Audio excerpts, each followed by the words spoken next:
Salut YouTube! Aujourd'hui, on va se faire un deck profile Necros Clown. Donc, Necros Clown, c'est un deck, c'est le deck qui est au top du méta, donc tier 1 dans le metagame en ce moment. Pourquoi je fais ce deck profile là? Parce que c'est un deck que je trouve vraiment très intéressant, parce que j'aime beaucoup les mélanges d'archétypes. Ça c'est le premièrement. Et puis Necros c'est toujours très très fort. Voilà, c'était un archétype pur au début, et puis tout ce qui était nouveau deck du méta, c'est pas trop mes envies de deck.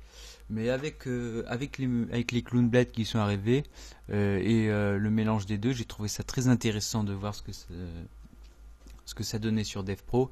Et donc voilà, j'ai testé, ça tourne pas trop mal, mais voilà, c'est Necros, c'est vraiment assez compliqué à utiliser. Mais voilà, c'est sympa, j'aime bien.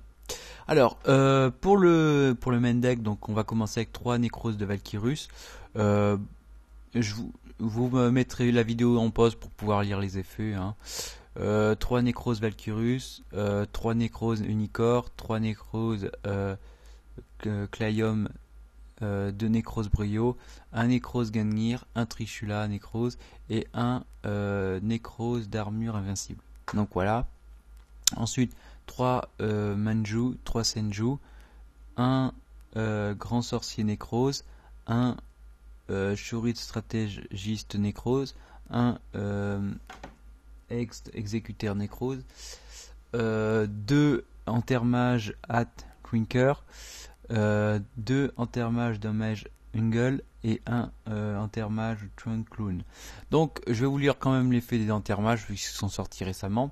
Donc lui, lorsqu'il y a 2 monstres sur le terrain, on peut l'invoquer spécialement. Et lorsqu'on subit des dommages, on peut les réduire à 0 en plaçant un compteur sur cette carte. Et lorsqu'il y en a 3, l'attaque de cette carte devient 3300. Lui, on peut le défausser de sa main. Et lorsqu'on subit des dommages, et on peut le bannir du cimetière pour pouvoir tutoriser un Clown Blade, donc c'est pas mal du tout. Et lui, lorsqu'il est envoyé au cimetière, on paye 1000 points de vie, on ramène en mode défense un monstre Clown Blade, et ses effets sont annulés, et son attaque est réduite à 0. Donc voilà. Et puis pour les monstres, un cancre la max, toujours très très bon. Ensuite, 3 miroirs Necros, 2 miroirs Necros, 2 caméloscope Necros, 2 cycle Necros, 3 rota, une préparation des rites, un Rageki et un sacrifice inutile, parce que lorsqu'on l'envoie lui, on peut tout de suite l'invoquer ou envoyer lui au cimetière, le bannir et pouvoir tutoriser lui, donc c'est vraiment super fort.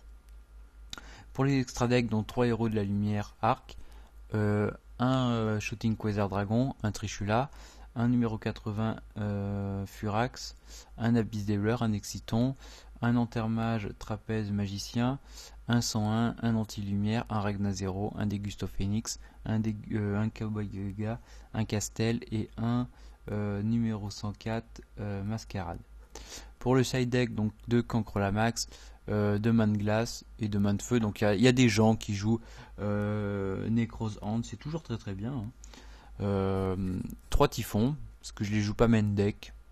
3 verrouillages de deck, donc ça c'est pas mal pour les sides. Aucun joueur ne peut ajouter de cartes à sa main excepté durant en les piochant, et ne peut pas invoquer spécialement de monstres depuis son deck. Détruisez cette carte durant votre deuxième standby phase après l'activation. C'est un peu comme un Thunder King Rayo. Et 3 décrets royales, parce que voilà, c'est super fort. Pas besoin de Nenko CK, c'est toujours bien, 3 décrets. Donc voilà. Si vous avez aimé ces decks profile, je vous invite à liker ma page Facebook, Cédricman03 Allier, à vous abonner à ma chaîne. Et puis voilà, je vous dis à très bientôt pour plein d'autres vidéos. J'espère que ça vous aura plu. C'est un deck sympa, j'aime bien. Mais voilà, le seul problème c'est que c'est un peu cher. Allez, je vous dis à très bientôt et à plus tout le monde.